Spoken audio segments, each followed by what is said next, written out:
Hi, I'm Alex Laing. I'm a barrister from Coram Chambers. And I'm Madeleine Reardon from 1 King's Bench Walk.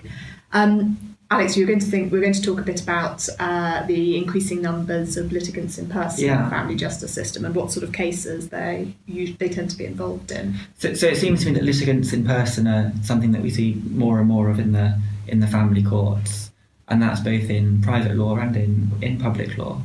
Of course, one of the big changes in recent years in private law has been the change to the legal aid system. So there's a very high percentage now of parents who are coming to court and engaged in proceedings about their children who don't have the benefit of legal aid. And that can present a whole range of difficulties. It always seems to me that one of the hardest things is understanding the very different world of a court system. It's a completely different landscape.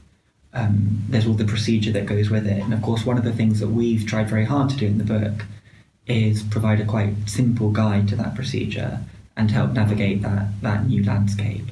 And what about in the public law cases? Because parents will get legal aid for care proceedings, but of course there might be other people involved in the proceedings who haven't got legal aid. What about them? And I think one thinks, particularly in that context of special guardians, proposed special guardians, because the rules on legal aid for them are different. And you'll often find in those really high stakes cases that the proposed special guardians who are either part of the local authority plan or indeed opposed to the local authority plan don't have that funding and need many times to represent themselves. And again, that's quite a scary world and something you can often need quite a lot of support with.